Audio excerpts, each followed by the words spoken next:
Okay, so yet another video on... I just want to reiterate these things as many times as possible. So, okay, a general video on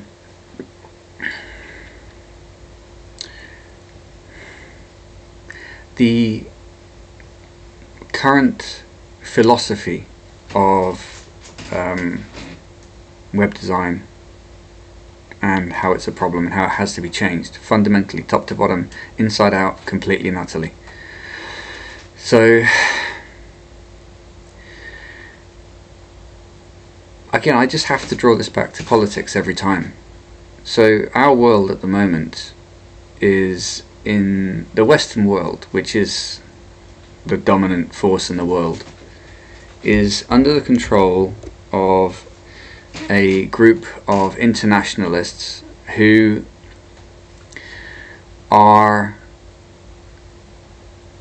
know that if they're open about what they're doing, they will risk massive rebellion, which they still risk, but they minimize how open they are about what they're doing, whilst drip feeding hints at what they're doing, because they understand that absolute avoidance of issuance of any information or hint at what they're doing is as damaging as being fully fledged or being fully open about it. They know that in order to allay, I would say, the awareness, or to allay the ability to respond, or the will to respond, of humanity as a whole, they have to drip feed some truth about what they're doing, in the hope that eventually they can be completely open about it. And it's all just, the problem is it's made everything rotten because it's covert. You know, if things are overt, then they have a sense of honor, because the people who are doing it are putting themselves in full view and saying, look, this is what's happening. This snide, underhand business is disgusting, and it makes a mess of everything, and the people involved in it know it. And it's wrong. It's completely and utterly wrong. And it has that attitude of, well, we don't care anyway, has dripped down into everything. And I will put this, I'll match this up to my original introduction about web design. So it extends into all manner of service industries as well. So the old way that business was run was, the business was afraid of the customer. The business needed the customer. But when these nasties decided that they were going to hoodwink the world and implement what they call a new world order, which is basically a big, fat, gigantic lie, okay? In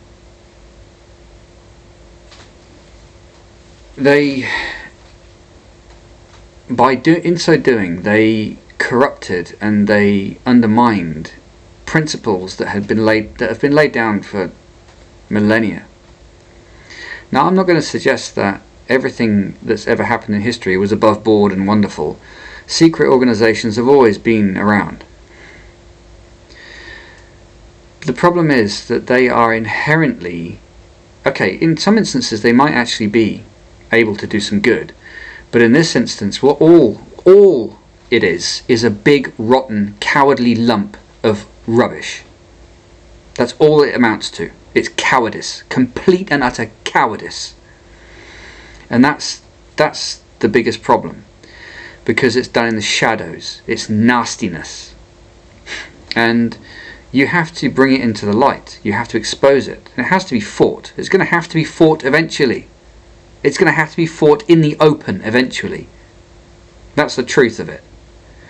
So all these scumbags are doing is trying to do the best they can whilst this lie is rolling. And it will eventually be exposed for what it is. It's a disgusting, despicable thing. And fine, so be it. But that the situation we have at the moment worldwide has been caused by this. And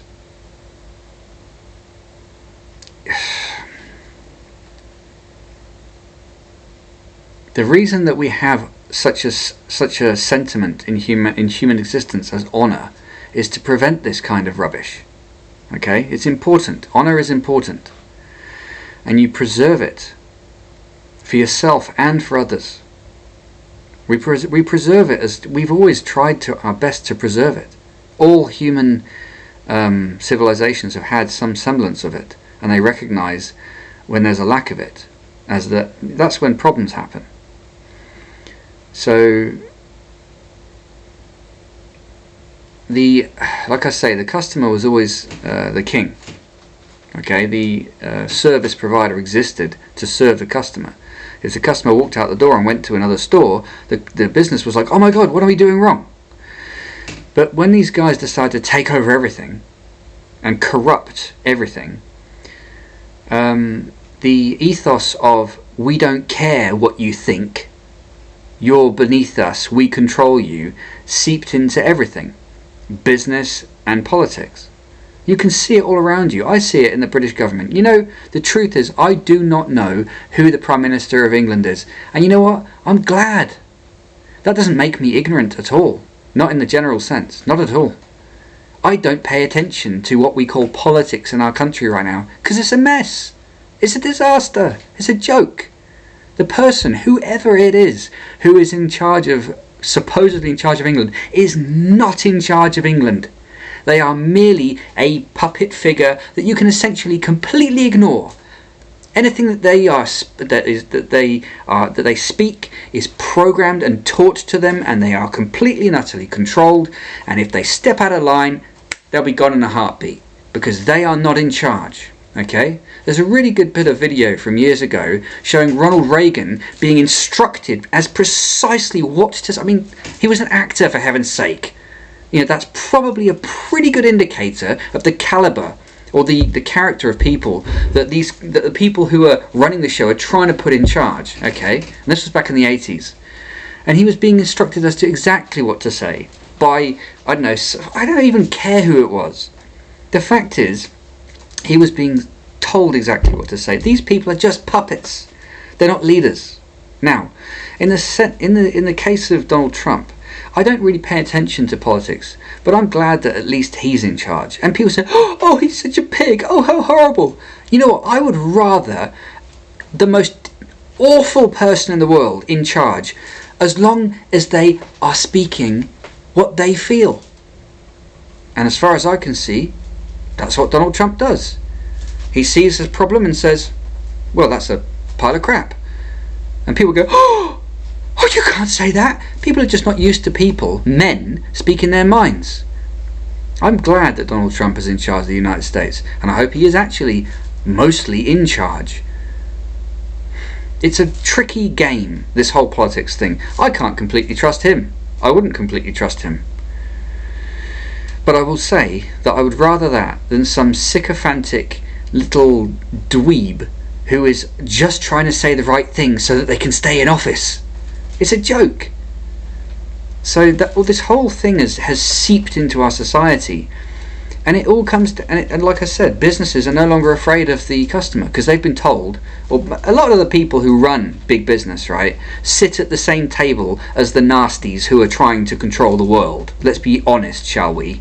Okay, so they've just been reassured, don't worry, you don't have to listen to the people anymore. We run the show. Your business is so big, you don't have to listen to the people. And the people who run the business go, really? Oh, great. Fantastic. We'll do what we want then. And that's seeped down throughout society. Now, there have been problems. I've noticed it. And so even those businesses are suffering sometimes because they are annoying the customers. And they know it. And yes, there is still some goodness in the businesses that run. And they are responding to customers saying, no, we don't like this, we don't like this. You know, I could go on and on and on about this stuff, and I like to talk about it, to get it off my chest, because I want other people also, if my channel is actually available to people on YouTube to view, and I don't even know if it is, but I'd like other people to know that they're not alone. I see it too, this nonsense. So when it comes to web design, web designers now don't care. They don't care about what people think. And that's what's changed in the internet. The internet was used, people who produced and programmed web pages and designed them were conscious, very conscious of the end user and their experience. Now they simply don't care. They pay lip service to it. Oh, well, yeah, we're trying to create a better experience. No, you're not. You're trying to manipulate, 100% manipulate every visitor to a website. Oh, no, we're not. Oh, yes, you are. And you know it. And that's the corruption, the decay that's emerged in web design. And it's being promulgated through whoever's training people to design web pages all around the world. Because they're all being taught, make it all singing, all dancing as much as possible. Where's the user in this? Because form follows function every single time. You can have the prettiest thing in the world. If it doesn't do the job, someone will go and find the thing that does the job, no matter how it looks, and buy that one instead. But because these guys don't care, everything you get now is all flowery and fluffy and doesn't actually do what you want it to do. Moreover, because they don't care, they actually try and use it against you for the interests of the business only. Man, everything's gone. It's just rotten. It's like picking up a bag of fruit and each and every piece of fruit is rotten, and you can see it. And that's the problem. And it wasn't that way when I was growing up. It wasn't rotten. But this rot that started at the very top has dripped down into the whole of society and all of our experiences every day. And that's the problem. I can't use the profanity that I want to use right now to describe these people. They are the most disgusting vermin you could imagine. They really are. And it just has to be fixed. We have to completely fix this world because they've rotted it. They've inserted rot to try and take it over because they couldn't do it through their own means. So they had to try and cheat. And that's the problem. Cheating and lying is what these people are doing. They are cheats. They are low. And they know it. They don't like even themselves, I'd imagine. And that's a shame. And I wish for them that they would work on the solution themselves as well. Because they're caught up in something that's just become a joke. They've ruined everything around themselves to try and take over. Yeah? It's like someone running a race, realizing they can't win and trying to trip everyone else up. What a scumbag. And that's what these people are. Scumbags. That's the truth. They'll sit there in their little covens and make decisions and blah blah. It's all done in secret because they're liars. They'll lie to each other. There's no honour. It's disgusting and they know it. It's rotten. And I don't want that to be the case in my society. I want our society to be based on decency, and it requires a bit of sacrifice. It requires decency. And that is tough. It's difficult to maintain that, but that's the challenge, and that's why it's rewarding. So I don't want to see this anymore. I don't want to see it. You know what's a shame? You know what, never mind. The whole thing is a mess. The whole thing's a mess. And the people involved in it know it. Ugh. Good luck to them. I hope that they can live with themselves. But we all have to fix it now.